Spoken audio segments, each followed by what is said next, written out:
Vamos continuar com a nossa dispensação até a hora que Deus mudar. Nós temos alguma pergunta aí que tenha surgido? Temos. Pastor, o senhor falou da experiência da mulher aí mentirosa aí que foi ao inferno. Nós temos alguma experiência de alguém que tenha ido ao paraíso? Seria possível ir ao paraíso? O que acontece? Aí nós já estamos dentro de um conceito da própria revelação bíblica. Porque, inclusive, temos até exemplos bíblicos. O apóstolo João, quando ele é arrebatado, ele diz assim: no dia do Senhor eu fui arrebatado, e conta aquelas coisas todas que ele vê a nível de céu. Primeiro ele enfatiza: eu fui arrebatado. É clara a declaração dele. E ele conta coisas que ele viu a nível de anjos, a nível do próprio Jesus, entendeu? Coisas referentes ao próprio trono de Deus. Então nós começamos a ver uma revelação de João numa dimensão espiritual. Paulo diz que conheço um homem, não sei se no corpo, se fora do corpo, foi arrebatado ao terceiro céu. Então alguém participou, ao apóstolo Paulo, uma experiência. E Paulo considerou essa experiência tão tremenda, tão verdadeira, que ele chega ao ponto de mencioná-la. Se Paulo achasse, não, isso aí está meio fora da realidade, é possível que ele não mencionasse. Mas se ele mencionou, é porque ele creu nessa experiência. Então, nos dias atuais, nós temos vivido experiências de pessoas que têm sido arrebatadas. Pessoas vivas, né? Tiveram experiências de terem sido arrebatadas e contam coisas que são plenamente coerentes com a Escritura, que não alteram em nenhum ponto a doutrina do Evangelho, não entram em choque com absolutamente nada, não geram nenhum confronto. Então, nós temos esses exemplos de pessoas arrebatadas, à semelhança de João. Nós temos também experiências de pessoas que morreram e ressuscitaram. Isso é antibíblico? Não, não é antibíblico, porque nós temos a experiência de Lázaro. Lázaro, com 4 dias de morto, ele não estava mais naquele corpo. Quando Jesus vem e diz assim: Pai, graças te dou porque tu sempre me ouves, mas eu digo isso por causa da multidão. Tá? Lázaro, vem para fora. Ora, o Lázaro que ouviu Jesus não estava dentro daquele corpo, depois de 4 dias de morto. E aquele corpo não estava inteiro da maneira que saiu de lá. Então, onde estava Lázaro? Lá no paraíso.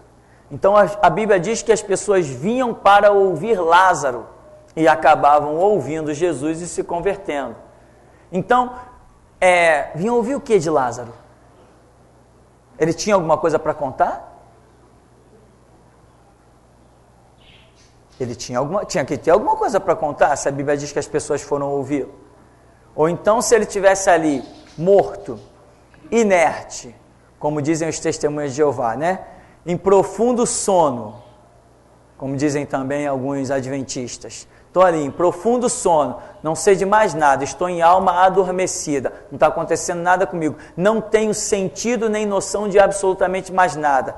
Se Lázaro estivesse nessa condição, quando Jesus o ressuscitou, ele não teria nada para contar. Mas a Bíblia diz que as pessoas vinham de tudo que era canto para ouvir Lázaro, porque 4 dias depois de morto, né, meu irmão? Até eu queria ouvir esse cara. Se não queria. Amigo, vamos almoçar lá em casa que eu quero te ouvir. Pagar uns 10 almoços para ele. Então, essa é uma realidade. Hoje nós temos testemunhos de pessoas, sim, que morreram. Eu conheci o testemunho de um homem com atestado de óbito e tudo, que ficou morto somente meia hora. Eu conheço outro testemunho de um homem que esteve morto por 24 horas. E um outro que ficou morto por menos, cerca de 12 horas. Testemunhos em que você, analisando, você não vê nenhum choque com a Escritura. Ao contrário, nós temos base para acreditar nesse arrebatamento ao céu, ao paraíso, ou como Paulo descreve, ao terceiro céu, né? Viu coisas que ao homem não é lícito falar. O que Paulo considera coisas que ao homem não é lícito falar? Será que a pessoa disse isso para Paulo, ou será que ele concluiu isso do que a própria pessoa disse? Porque ele não descreve o testemunho do homem, ele apenas menciona superficialmente. Então, o que nós não cremos é arrebatamento ao inferno. Isso está descartado. Não temos biblicamente nenhuma experiência e, particularmente, todos os testemunhos desse tipo que eu conheci, a igreja já está chegando ao seu fim. A era da igreja está terminando. E nós não vimos, senão um tal de Adão de Campos. Quem conhece essa praga? Ninguém conhece? É aquele da Deus é Amor, que diz que foi arrebatado ao inferno e ao céu. Aí foi no inferno. Lá está o demônio mexendo um caldeirão. Né? Parece, esses camaradas, se eles fizessem um contrato com Steven Spielberg, iam ficar ricos. Demônio mexendo um caldeirão. Aí quando ele olhou dentro do caldeirão, o que tem? Os seus fios de cabelo, irmã. Está tudo lá no caldeirão do demônio. Aí descreve o demônio como é que era, tal, o tamanho da colher e um monte de coisa. Aí haja besteira. Aí tá. Depois que ele descreve uma baboseira de inferno fora do comum, um mentiroso, ele diz um monte de coisa, menos que os mentirosos não herdarão o reino de Deus. Aí depois o anjo, ou Jesus, o leva até o céu. Aí lá no céu, ele olha quando as irmãs vêm chegando, as irmãs que tinham morrido no Senhor e iam ser salvas. Quando vem entrando na porta do céu, lá está o anjo com a fita métrica na mão. Para quê? Não é para ver o número do teu sapato. Quando a um que vem entrar, ele media o cabelo. Irmão, e lá no céu foi muito triste. Eu vi muito choro, muito pranto. Irmãs que pela falta, sabe, essas irmãs que aparam as pontas dos seus cabelos, por causa, faltava 1 centímetro. E o anjo dizia, você não pode entrar aqui. E até o anjo ficava muito triste em ter que dizer que não podia entrar ali. E aquelas irmãs choravam. E não podiam entrar. Ai.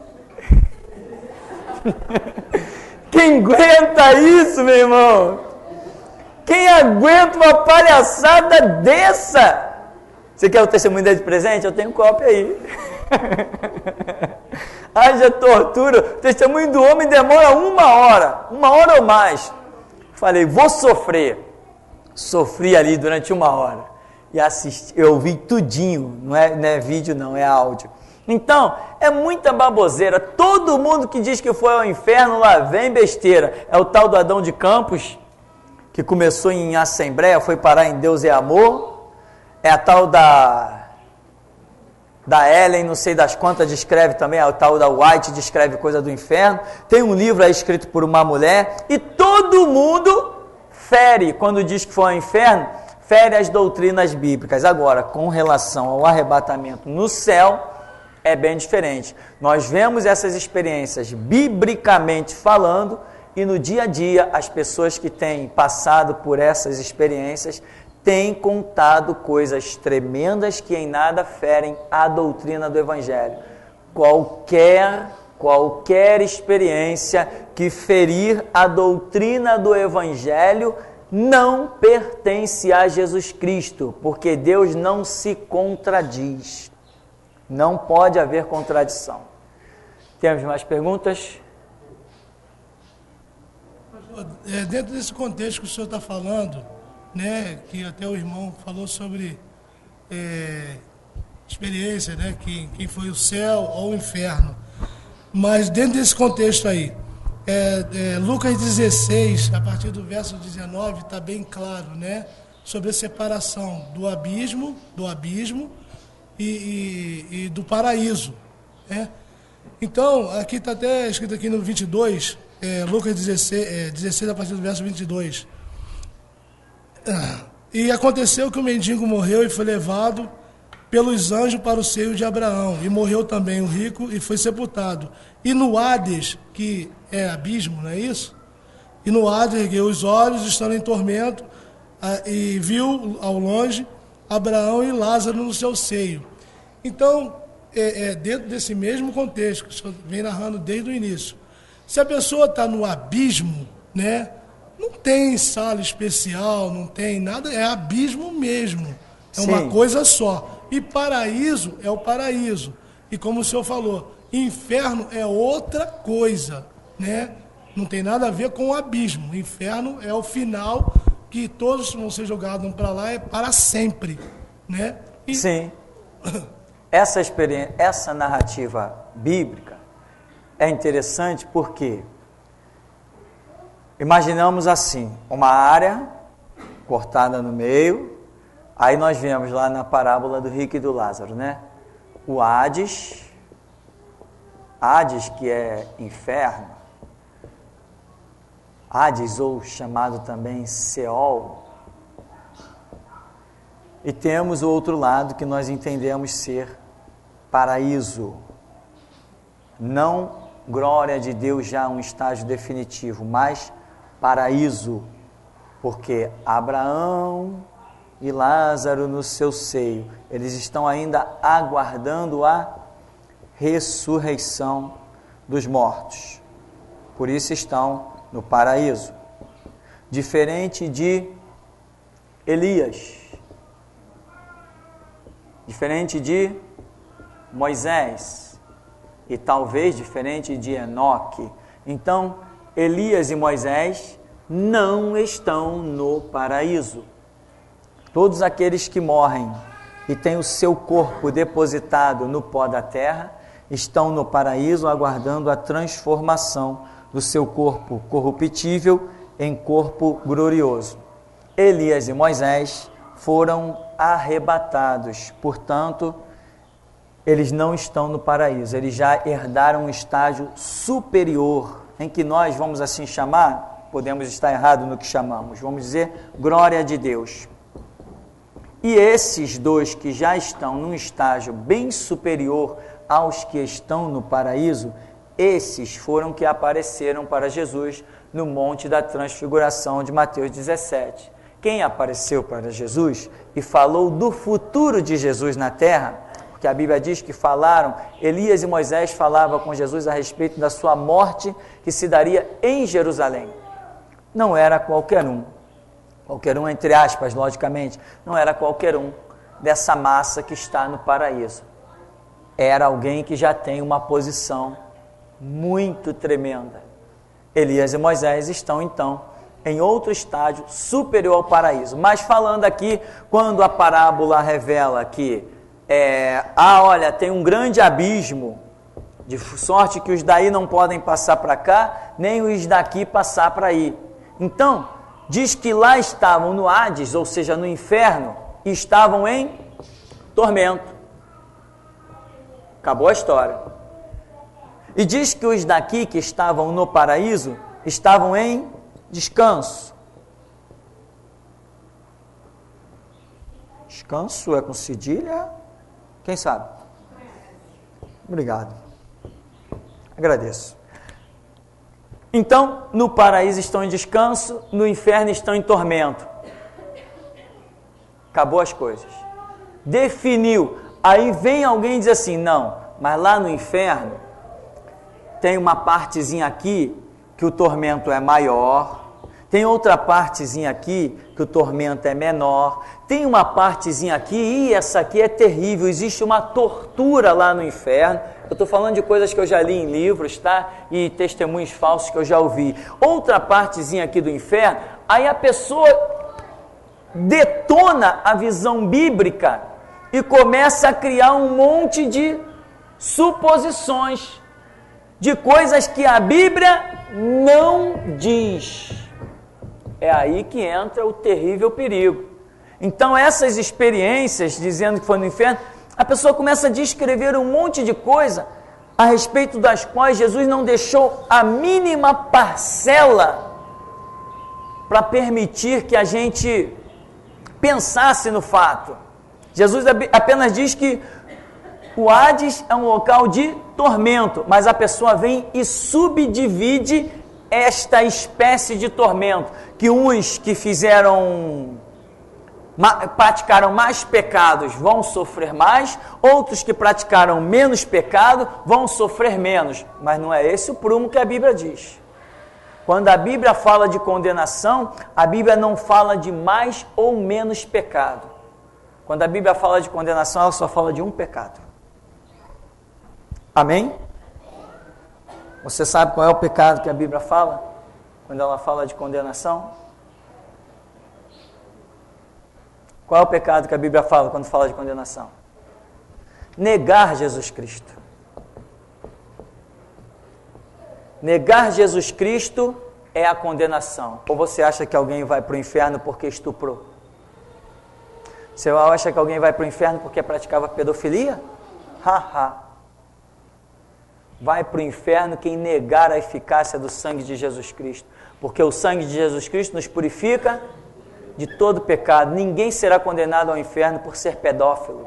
Será condenado por negar Jesus Cristo e a sua palavra. Ou seja, se a pessoa diz conhecer Jesus Cristo e ainda pratica os atos pecaminosos, na verdade ela não conhece Jesus Cristo, está negando o sacrifício de Cristo para o redimir. Então, esta é a condenação.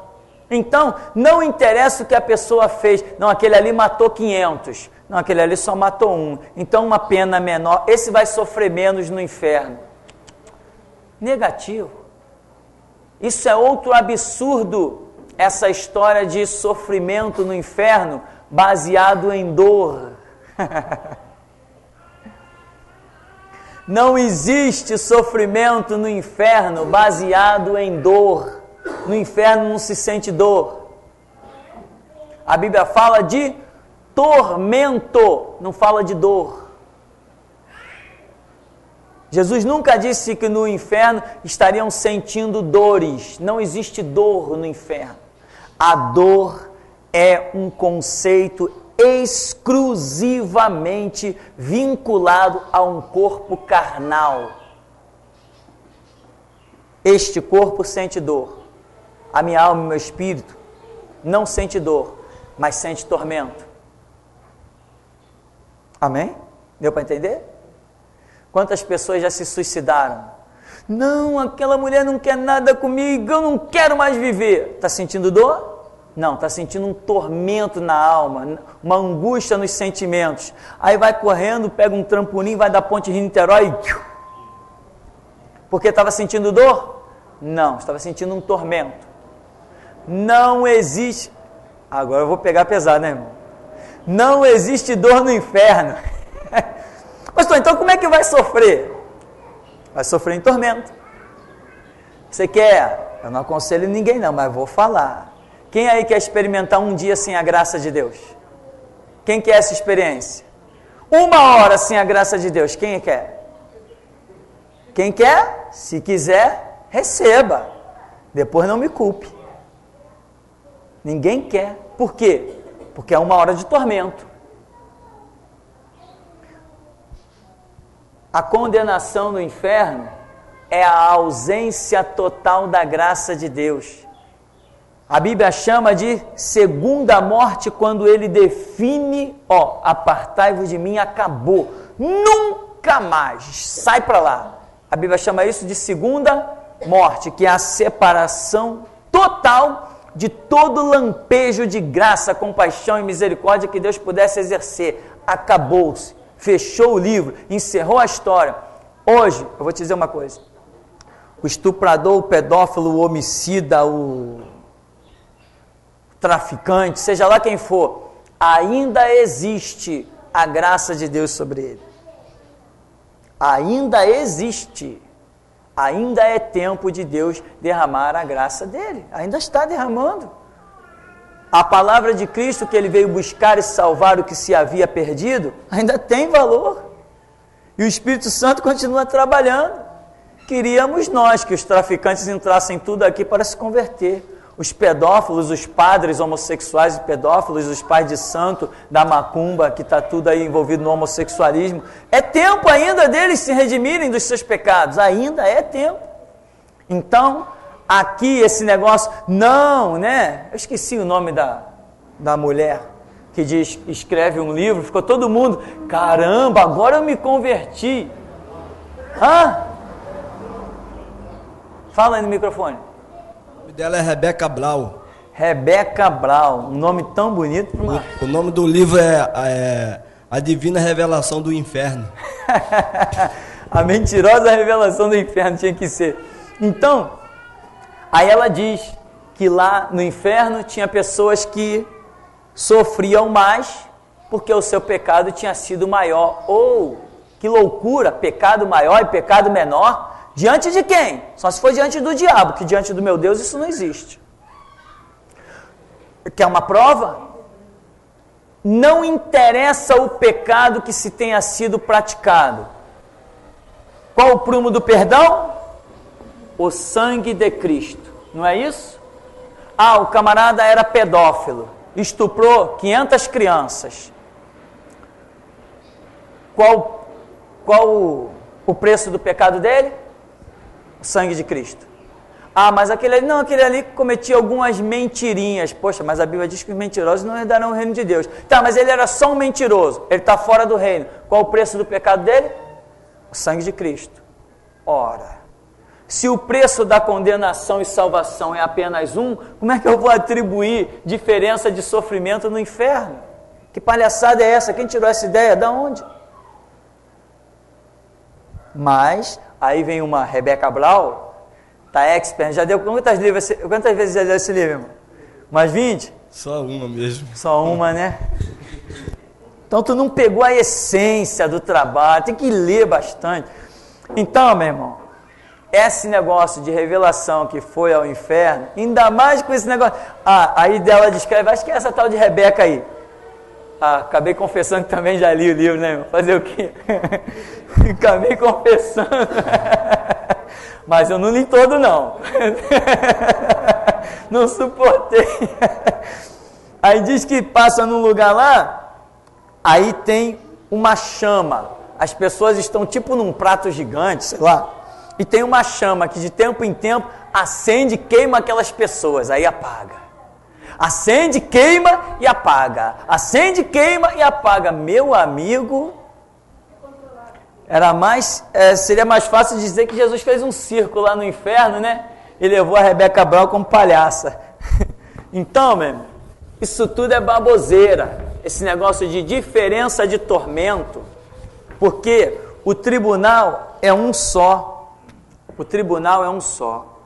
E o prumo de salvação e condenação é um só. A cruz de Cristo salva e condena. Então, o veículo de condenação é um só, é o sangue de Cristo quando ele é rejeitado. Para quem? Para qualquer um. Lembra do maníaco do parque? Lembra de Fernandinho Beiramar? Lembra de... me ajuda aí. Tem mais ninguém, não? Lembra dos padres romanos? Tem cada história aí, né? Aquele repórter Roberto Cabrini colocou para fora coisa que ninguém nunca pensou de imaginar, né? Nunca pensou de assistir. Não interessa o pecado. O sangue de Cristo é o único veículo para purificar. E a rejeição a esse sangue é o único veículo para condenar. Então não tem esse negócio de cometeu mais ou menos pecado, porque senão eu teria que admitir que não, aquele ali fez muitos pecados, então para ele 1 litro do sangue. Não, aquele ali cometeu só um pecadinho de nada, para esse uma gota. Aí eu vou e escrevo um livro, O Palhaço do Santo Cristo. Não posso criar essas ideias todas, tá ok? Então quando você vira essas coisas tipo... eu fui no inferno. Você diz assim, não, você ainda vai. Pastor, eu estava conversando com um colega, um irmão em Cristo. Ele estava falando que um membro da igreja onde ele congrega, não sei se foi com 11 ou se foi com 12, não tenho a certeza, uma dessas duas idades, foi batizado com o Espírito Santo. Eu queria saber se há possibilidade disso. E outra coisa, a pessoa que fala em línguas, ela é batizada do Espírito Santo? Veja bem, isso aí é um slogan que invadiu as nossas vidas, é um slogan tipo assembleiano, né? É uma ideia, um slogan assembleiano. Nós, devido a algumas expressões bíblicas, nós começamos a dar interpretações a alguns fatos e chamar aquilo de, está escrito isso, então isso é isso, né? Que nem Pedro. Irmãos, isso foi o que disse o profeta Joel, que acontecerá nos últimos dias. Caramba, os últimos dias? Já passou 2000 anos, Pedro. Cadê os últimos dias de Pedro? Mas ele interpretou. Irmão, isso foi o que foi predito pelo profeta Joel. Esses homens não estão embriagados, não. Mas está escrito no profeta Joel, que nos últimos dias derramarei do meu espírito sobre toda a carne. É isso que vocês estão vendo aí. Tá, mas os últimos dias de Pedro já está fazendo 2000 anos. Isso é últimos dias? 2000 anos? Isso pode ser considerado últimos dias? 2000 anos? Eu acho muito tempo para Deus chamar de últimos dias. 2000 anos? Brincadeira, irmão. É muito tempo. Então nós detectamos que aquilo que Pedro diz ser os últimos dias, na verdade, lá em Joel, é uma profecia para o milênio. Depois do arrependimento nacional de Israel, quando Jesus implantar o seu milênio, com sede em Jerusalém, aí sim, derramarei do meu espírito sobre toda a carne. Aí diz, não haverá nenhum pecado. Quem pecar, só aos 100 anos vai ser amaldiçoado. Está todo mundo debaixo de uma graça incalculável, algo tremendo. Então, mas nós costumamos dizer assim, porque João Batista diz assim,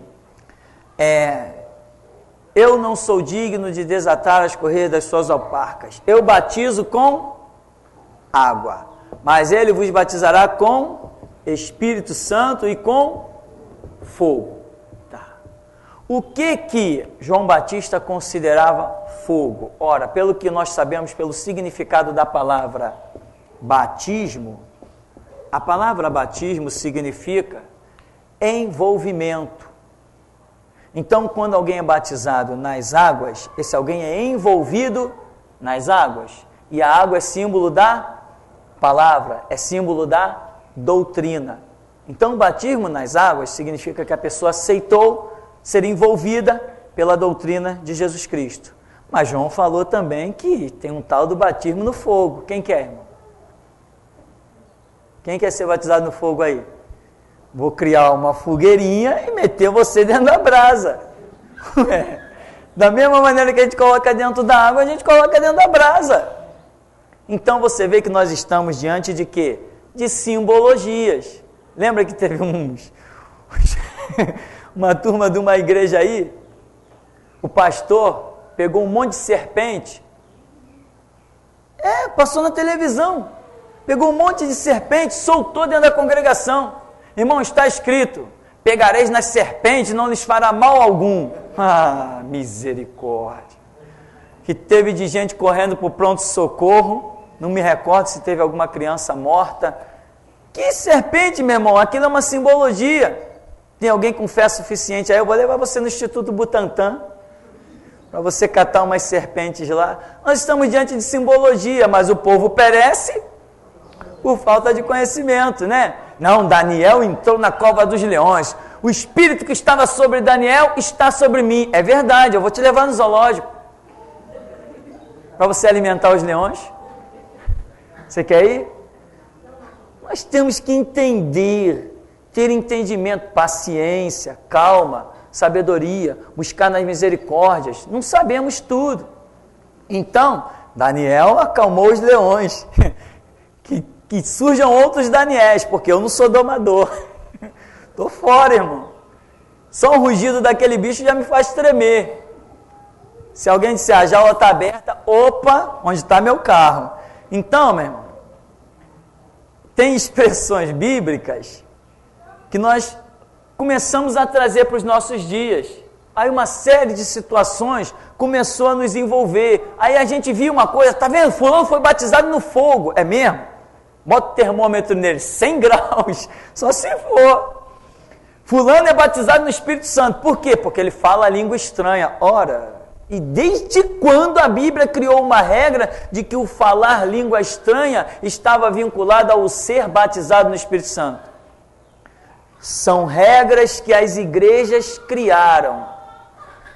Eu não falava língua estranha, mas pregava nas praças, pregava nos morros, quando o pastor faltava eu pregava, nos trabalhos que a igreja fazia fora, não iam, os irresponsáveis que marcavam e não iam, o pessoal vinha pedir para eu pregar, eu pregava, eu carregava cadeiras para a igreja, eu carregava fio nas costas, eu carregava equipamento de som, e eu não era o batizado no Espírito Santo, eu não falava língua estranha. Aí os que falavam língua estranha, estavam por aí falando língua estranha, enquanto isso eu estava trabalhando. Você quer falar língua estranha ou você quer trabalhar? Você quer um título ou você quer uma função? Tem gente por aí nas igrejas que querem título. Não, meu irmão, o que vale é ter uma função. Se Jesus diz assim, ô meu escravo, ô meu servo, eu tenho uma função para você. Opa!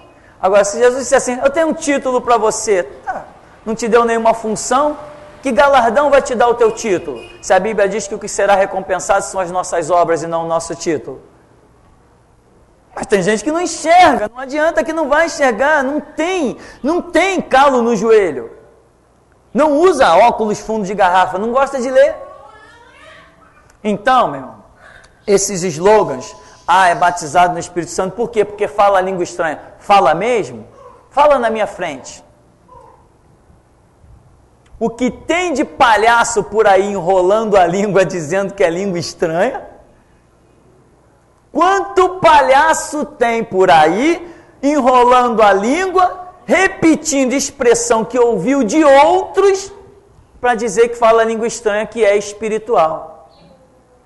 Nada, meu irmão. Quando alguém fala a língua estranha, isso é um mover sim do Espírito Santo, isso é real, isto existe, mas quando fala você sente o impacto. O camarada está falando língua estranha, se você quiser eu até falo umas que falam por aí, laba, laba, laba, né? E outras coisas mais, tem um monte que a gente acaba decorando, de tanto que é natural a coisa. Mas resultado, você não sente nada. É aquele vazio. Eu conheci um da comunidade evangélica da Zona Sul. Era essa pessoa, na época que eu conheci. Falava língua estranha, era abrir a boca para orar, era assim mesmo. Aquele rolo mesmo, né? Bem estranho mesmo. Era uma língua bem estranha mesmo. Mas a vida da pessoa não era condizente com absolutamente nada do mover de Deus dentro da igreja. Que espiritualidade é essa? Quem é o palhaço que está acreditando nessas coisas? Quando nós estamos começando, tudo para nós é verdade. Mas chega uma hora, meu irmão, que nós temos que ter autoridade. Para pelo menos em algumas coisas dizer, isto é verdade, isto é mentira. Isto é real e isto é palhaçada. Chega uma hora que tem que dizer. Ou afinal de contas você não está crescendo espiritualmente? Se está crescendo espiritualmente, chega uma hora que alguma coisa você tem que discernir. A unção, a autoridade tem que estar sobre você. Senão você vai ser sempre o quê? Somente um aprendiz. E nunca vai ser capaz de ministrar alguma verdade. Não. Então, o batismo no Espírito Santo vem da expressão que João Batista declarou. Agora, Jesus falou, vós sereis batizados com o Espírito Santo. No Evangelho de Jesus existe essa expressão. Jesus falou isso, que o povo ia receber batismo no Espírito Santo. Não, mas ele disse o quê? Olha, o Espírito da verdade, que procede do Pai, quando eu enviar ele vos guiará em toda a verdade, e ele estará em vós. Acabou a história. Opa, o Espírito Santo estará em todo aquele que crê. Então o Espírito Santo está em mim? Eu ando com Jesus? Tá, Ele está em mim. Eu sou batizado no Espírito Santo? Não faz a mínima diferença. O que meu Jesus me mandar fazer, pode considerar realizado. Então não vou me prender a um slogan. Você é batizado no Espírito Santo. Uma vez eu estava saindo para um evangelismo da Igreja Batista, marcou-se um evangelismo, domingo, às 16 horas, aí lá estou eu na porta da igreja, esperando. Não veio ninguém. 16, 17, 17h30, não apareceu ninguém. Ora, todo mundo era espiritual. Todo mundo tinha cargo na igreja, todo mundo tinha título, todo mundo tinha função. E o irmãozinho Tupirani, o que não era nada, que não tinha título nenhum, estava lá na porta, esperando. Cadê o evangelismo que marcaram? Almocei, desci, correndo, não descansei, fiquei esperando. Cadê os espirituais, os que falam língua estranha, sei lá o quê? Cadê? Aí passou um irmão da igreja renovada, chamava renovada, né? Não deve ter esses títulos por aí. Ô irmão, paz do Senhor, paz do Senhor. Lá na minha igreja não tinha costume de dar a paz do Senhor, mas sempre que alguém dizia para mim a paz do Senhor, eu dizia a paz do Senhor. Porque isso não faz a mínima diferença. Tem gente, não, eu não dou a paz do Senhor porque eu sou tradicional. É tradicional na ignorância. Qual a diferença de dizer a paz do Senhor ou dizer bom dia, boa tarde, boa noite? Que diferença tem isso? Em que alterou a doutrina do Evangelho? Em que moveu alguma espiritualidade? Costumes de cumprimento, que diferença faz? Que ignorância. Aí passou um irmãozinho na igreja renovada. Paz, irmão, paz. E aí, como é que tá? Estou esperando aqui um evangelismo que marcaram, não apareceu ninguém. Isso era mais ou menos uma rotina, né? Vocês aí não acreditam em batismo no Espírito Santo, não, né? Eu falei, irmão, eu não atento para isso, não. Eu sigo a palavra. Aí, não, você é batizado no Espírito Santo? Eu falei assim, meu irmão, eu não sei. Aí eu abri o livro para ele. Eu participo dos trabalhos da igreja quarta, sexta, sábado, domingo. Eu participo, se tiver que varrer o chão, sou eu que varro. Se não tiver ninguém para pregar, eu prego. Se tiver que carregar o equipamento para o Morro do Quingongo, eu carrego. Se tiver que pregar na Providência, eu prego. Eu não sei se eu sou batizado no Espírito Santo. Ele era batizado no Espírito Santo. Ia para a igreja, da igreja ia para casa. Que batismo é esse? Que batismo é esse? Que unção é essa? Então eu preferia andar sem o meu batismo no Espírito Santo do que ser batizado no Espírito Santo que nem um bando de palhaço. Uma vida de rotina, foi para o culto, acabou, ninguém faz mais nada. Eu não era batizado no Espírito Santo, mas eu pegava do meu dinheiro, ia na Sociedade Bíblica do Brasil, fazia carimbo com o meu dinheiro, com o nome, com o culto da igreja, com tudo da igreja normalzinho, carimbava com o meu sacrifício e saía pelas ruas da cidade distribuindo folheto. Eu que não era batizado no Espírito Santo. E os batizados no Espírito Santo? Devia estar por aí, sapateando, virando cambalhota, falando língua estranha em algum canto. E hoje, cadê os batizados no Espírito Santo? Estão lá no mesmo lugar, falando língua estranha, virando cambalhota. E eu que não era, estou aqui. Falando para o mundo todo através da internet. Então, irmão, esses slogans, essa linguagem, eu até me admiro que ainda exista alguém dentro das igrejas com isso. Você é batizado no Espírito Santo? Você fala língua estranha? Até hoje a igreja está prestes a ser encerrada e as pessoas ainda não descobriram que essa regra não existe na Escritura. Irmão, que nem né? Um falou para mim, eu sou batizado no fogo. É mesmo? Já abandonou as suas mulheres extras? Sou batizado no fogo. Já sei que fogo ele é batizado. Deixa isso para lá. Né? Vamos deixar isso para lá. Não interessa mesmo. Deixa para lá. Então, meu irmão, você tem que caminhar, seguir a palavra, seguir a Escritura. Entendeu? Jesus ensinou. Jesus falava língua estranha? Ele não era batizado no Espírito Santo. A Bíblia nunca registrou que Jesus falava língua estranha, ele se não era batizado no Espírito Santo. E a profecia de Isaías, o Espírito Santo de Deus está sobre mim. Deve ser com referência a outro alguém, não era sobre Jesus. Não falava língua estranha. só fala língua estranha. Se tem o Espírito Santo, tem que falar língua estranha. Então, a igreja está prestes a sair da terra. E ainda tem um monte de gente com um monte de palhaçada que não vai levar a lugar nenhum. Quanta gente bate no peito, sou batizado com o Espírito Santo. É mesmo? Amém. Aí vem outro, eu sou batizado no Espírito Santo. Amém. Irmão, agora eu estou buscando batismo com fogo. Tá? Amém. Não tem sentido, irmão. Sou batizado no Espírito Santo, sou batizado com fogo, eu tenho título e eu não faço nada? A minha vida não é usada para nada. Só para quando eu estou dentro da igreja. Dentro da igreja eu sou tal. Todo mundo dizia lá, o irmão deu cambalhota, deu um salto mortal, enrolou a língua, quebrou os dentes, qualquer coisa. Não tem sentido. Cadê o serviço? Cadê o trabalho? Um título para mim, meu irmão, é lixo. Qual o título de Jesus na terra? O carpinteiro? O Galileu? Era esse o título de Jesus? No máximo que alguém dizia para ele, Senhor. Ninguém diz ilustríssimo Senhor, reverendíssimo Senhor. E no entanto ele era quem era. Amém? Quando eu era da Assembleia, eu cansava de ir às vigílias para ser batizado no Espírito Santo. Eu fiquei 8 anos indo à vigília e eu vi uma porção de pessoas serem supostamente batizadas, saíam pulando, outras falando em línguas, fazendo uma porção de palhaçada. Eu falei, poxa Deus, por que eu já venho aqui há 8 anos nessas vigílias e o Senhor nunca me batizou? E até hoje eu não sou batizado no Espírito Santo.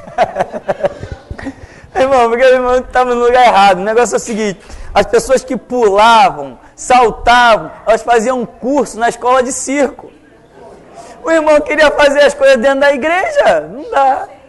Então, meu irmão, isso aí, veja bem, o irmão lembrou bem, porque eu conheci o testemunho de uma pessoa que me escreveu, dizendo, pastor, eu fiquei decepcionado com a igreja. Por quê, irmão? Porque eu via todo mundo na igreja, ia para a vigília, ia para não sei, essa história aí, né? Ia para o monte e as pessoas eram batizadas no Espírito Santo. E eu clamava e nada. Clamava e nada. Aí eu me entristeci com Deus e eu falei, Deus, por que o Senhor não me quer dar do seu Espírito? Então eu abandonei a igreja. Quem subiu o monte mais alto é batizado mais rápido. Eu fui subir um monte de mesquita, levei um tombo. Levou um tombo, né, irmão? Subiu e levou um tombo. Qual é a realidade? Então vamos pegar um foguete e... Quer dizer, olha a que ponto chega a concepção de um ser humano. Quem subiu o monte mais rápido, quem for para o monte mais alto. Aí a gente pega essas frases, essas palavras e traz para a Escritura. O que nós vemos? Absurdo, palhaçada. Tem pergunta aí? Estamos quase encerrando.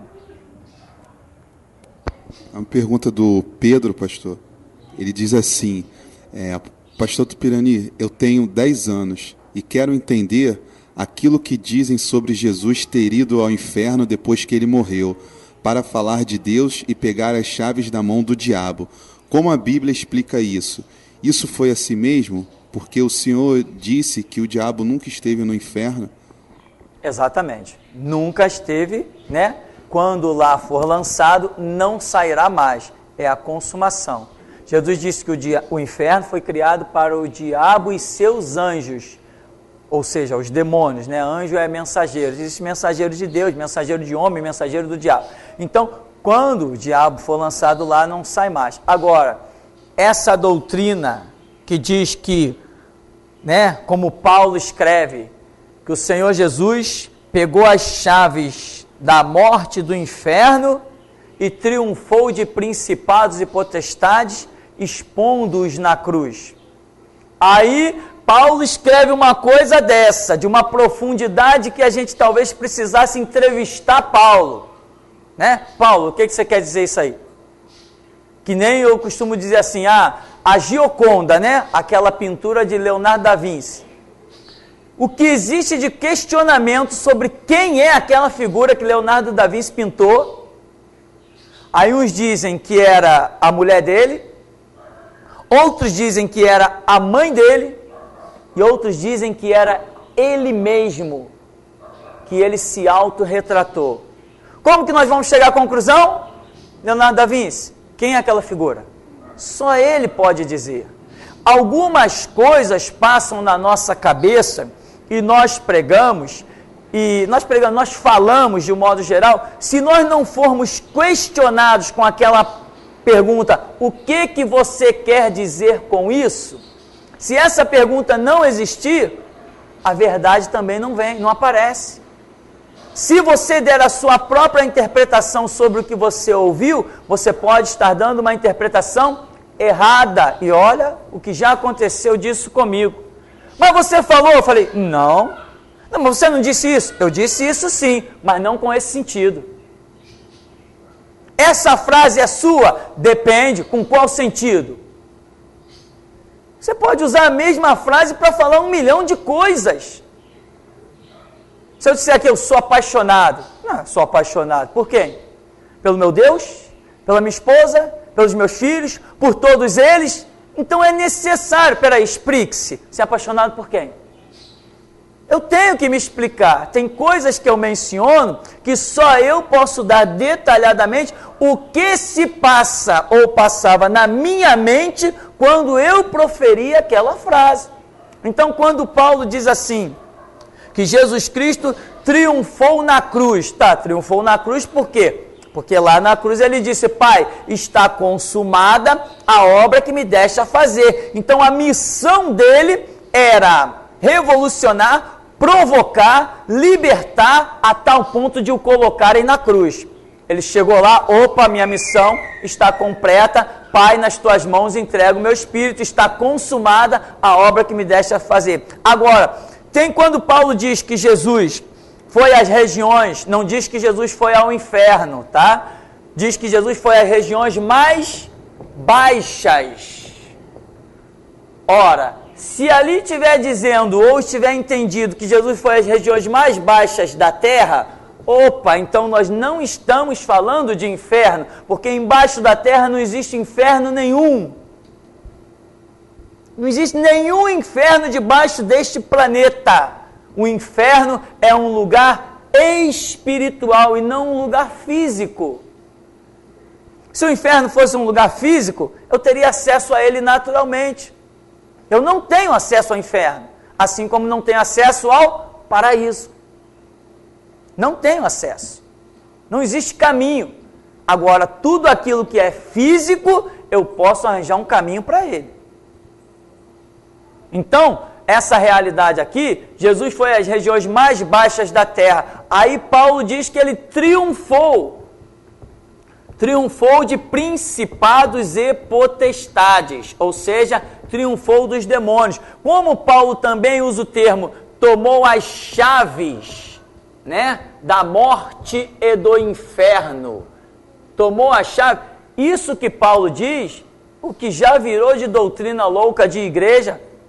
Chave, meu irmão, que chave? Chave da onde? Que chave é essa? Chave que eu entendo abre alguma porta. E que porta o diabo tem domínio sobre ela? Ah, o diabo tem domínio sobre a morte? É? Desde quando o diabo tem domínio sobre a morte? O diabo tem poder de matar alguém? Se Deus não permitir? Não, então quem é que tem o domínio sobre a morte? É Deus, não é o diabo. O diabo tem domínio sobre o inferno? Não, ali é o futuro lugar da prisão dele eterna. Como que ele tem domínio sobre aquilo? O que Paulo está pensando? Eu não sei, eu estou aguardando. Qualquer hora que eu chegar lá, tem uma entrevista com ele. Então, 1000 coisas se desenvolvem fundamentadas em uma expressão bíblica de Paulo. O que Jesus falou sobre isso? Nada. O meu conselho é quando Jesus faz silêncio, que nós também façamos. Se a Bíblia diz, né, que nem aquela história, depois que Jesus morreu na cruz, vários sepulcros foram abertos e os santos que haviam sido mortos no passado entraram na cidade, foram vistos por muitos e a Bíblia silencia. O que eu vou falar sobre isso? Eu não posso falar nada. A Bíblia silenciou, quem sou eu para falar? A Bíblia diz que realmente ressuscitaram e entraram na cidade e foram vistos. Acabou a história? Se acabou a história para mim também. Senão eu vou extrapolar, eu vou passar à frente da Escritura. Se eu passo à frente da Escritura, eu não sou mais servo, eu sou louco. Então, não diz que Jesus foi ao inferno, mas às regiões mais baixas da terra. Aí alguém diz assim, Jesus foi ao inferno. Opa! Regiões mais baixas, para mim, não é igual ao inferno. Pelo menos quando eu vou no dicionário da língua portuguesa e que eu leio lá inferno, não vem como definição regiões mais baixas. Não vem como definição na língua portuguesa um lugar físico. Nem isso não vem. Então, alguns criam as suas próprias concepções. Qual o final? O final é se perder em pensamentos que não vão condizer com a realidade. Vão se frustrar, vão criar um monte de doutrina na sua cabeça, vão se calejar, cauterizar a consciência. Quando ouvirem a verdade, oferecem resistência. Então, Jesus foi às regiões mais baixas, diz Paulo. O que Paulo quis dizer com isso? Eu não sei. Uma coisa eu sei, que Jesus não esteve lá embaixo desse planeta. Isso eu sei. Se Paulo disser não, que Jesus esteve lá embaixo desse planeta, para de viajar, Paulo. Não, porque Jesus foi ao inferno. Paulo, para de viajar. Pode parar de viajar. Jesus não foi ao inferno nenhum, né? Por mais que se... Não, tem uma margem de pensamento. Que margem de pensamento? Eu tenho que andar naquilo que é verdade absoluta, não numa margem de pensamento. Se é uma margem de pensamento, eu digo apenas que é uma margem de pensamento. Uma margem de pensamento não é a verdade absoluta. Então Jesus foi às regiões mais baixas? Aonde é isso? O que Paulo quis dizer com regiões mais baixas? Inferno? Se ele quisesse dizer inferno, ele teria dito, Jesus foi ao inferno. Ele conhecia a palavra inferno. Então, meu irmão, a realidade é essa. Existe aí uma expressão confusa e cuja a tradução que tem sido aplicada a ela, muitas vezes não é aquela que eu concordo, né? Pastor, do que o senhor acabou de falar, né? Aqui em Pedro 2, Pedro 3, né? Pedro 2, capítulo 3. Diz que o Senhor Jesus, só para adiantar, sim, pregou aos espíritos em cadeias. Não. Do que o senhor está falando, que Paulo diz, onde causa muita confusão. No Pedro 2, capítulo 3, no verso 16. Falando disso, como em todas as suas epístolas, entre os quais há pontos difíceis de entender, que os indouto e constante torce igualmente outras escrituras para a sua própria perdição. Que Pedro vem falando sobre o que Paulo fala nas epístolas. A dificuldade. É difícil de entender. E as pessoas torcem, né? Para a própria condenação. Justo, desviando o foco. Né? Perfeito. Então, bem lembrado. O próprio apóstolo Pedro fala a respeito de Paulo, que Paulo escrevia coisas difíceis de entender. E olha, nós estamos falando de Pedro, que andou com Jesus. Então, essa má interpretação, Pedro chega ao ponto de dizer, tem gente que distorce isso aí para a própria perdição. O que é o distorcer? Por exemplo, Paulo disse isso, então se Paulo disse isso, mas espera aí, eu posso ter uma interpretação X, mas se essa interpretação X criar uma confusão com o Evangelho de Jesus, então, pode parar. Mas as pessoas não, elas seguem naquilo que elas acreditam, se tornam os poderosos teólogos e caem no abismo. Pastor, aí tem uma pergunta da Renata também sobre esse versículo de 1 Pedro 3,19, a respeito do fato de Jesus ter pregado aos espíritos em prisão, segundo Pedro escreve. Sim, porque Jesus pregou aos espíritos em prisão. Mas ele vem fazer antes, ele vai mencionar nos tempos de Noé, a rebeldia dos tempos de Noé. Então, essa prisão, as pessoas falam, prisão? aí pensa logo no natural, tipo, morte. Morte, sumiu, deixou de existir, foi sepultado. Mas a Bíblia não trata a morte como isso. Então, prisão, o que é uma prisão? Para nós, quando se fala prisão, você vê logo um monte de grade na sua frente. Isso é o conceito de prisão. Mas não é esse o conceito de prisão. Porque a Bíblia diz que em Isaías 61 diz: o Espírito do Senhor Deus está sobre mim e me ungiu para pregar libertação. Ora, eu nunca vi Jesus pregar para nenhum presidiário. Ele nunca pregou para nenhum presidiário. Então, o conceito de prisão da alma não é um conceito de prisão do corpo, não é um conceito de prisão físico. Então, as pessoas, por causa dessa passagem de Pedro, ousam dizer que Jesus morreu na cruz, foi lá aonde pessoas estavam aprisionadas depois de terem sido mortas, ou seja, os que morreram no Antigo Testamento, e que Jesus pregou para eles. Pregou em que sentido? Para se arrepender de quê? Ora, se alguém está lá em prisão e recebe uma bandeja dessa, então Jesus arrancou todo mundo de lá, que ninguém seria doido de dizer que não queria. Que desigualdade? Não, salvação e condenação é decidida aqui sobre a face da terra. Pastor, eu li uma publicação de que os cientistas canadenses fizeram uma experiência com uma sonda adentrando a Terra. E eles chegaram a tantos metros de profundidade que chegou a um ponto que a sonda não descia mais. E que eles escutaram vários gritos de dor de pessoas que estavam sofrendo e tal, e aquilo foi espalhado para o mundo, que era o inferno. Então eu fiquei confuso com aquilo. Na mesma semana eu fui para a igreja e o pastor Abílio Santana pregou sobre esse fato. Ele falou: eu quero confirmar aos irmãos que o inferno realmente existe, porque os cientistas tais chegaram a uma profundidade tanta que a sonda não batia mais nada, e ele achava que era um espaço muito grande embaixo da terra, que o inferno existia porque havia gritos de seres humanos, gritos horríveis. E ele confirmou na pregação dele que o inferno existia. Só na pregação dele mesmo, né? Que esse fato é real. Que o inferno existe, nós sabemos porque Jesus falou sobre ele. Então é fato consumado. Existe o inferno. Eu não quero nem dar passadinha nem na porta para comprovar isso. Para mim basta a palavra de Jesus, o inferno existe. Agora, essa história dessa sonda, e gritos, e não sei o quê. Tá, mostra então, já que estava ouvindo gritos, dá um jeito, grava, filma, faz qualquer coisa.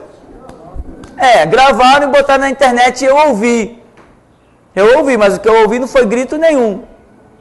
Eu ouvi um monte de coisa confusa, uma verdadeira palhaçada, foi isso que eu ouvi. E quem saiu com essa divulgação foi a Universal. Bom, só pelo fato de proceder de lá, já não é boa coisa. Vamos encerrar então? Tem mais perguntas? Tem. Só mais uma para a gente concluir? É uma pergunta do Dijari Cláudio. Pastor, aonde se enquadra na Bíblia, no templo da Bíblia, onde o texto de Daniel 12:12, que diz: bem-aventurado que espera e chega até 1335 dias. Não sei. Ainda não sei onde se enquadra. Dá uma ideia de que é necessário que aquele povo daquela época tenha uma perseverança um pouco maior, permaneça firme em uma dada situação, porque aquela situação ali vai se estender e vai exigir uma perseverança maior. Mas exatamente em que se enquadra, eu absolutamente não sei. Estou apenas mencionando o entendimento que eu tenho, porque a Bíblia vem e fala de 1260 dias, depois vai dar essa extensão aí de uma situação em 1335, né? Em 1335 dias. Então, quer dizer, vai além dos 1260 dias. Eu, particularmente, penso, não é nada a nível de revelação bíblica, eu penso que para aquele povo dessa época vai ser exigida ali naquela situação um pouco mais de perseverança para alcançar alguma coisa de Deus, mas é só o que eu penso. Então, eu prefiro dizer que não sei. Amém? Vamos ficar por aqui então?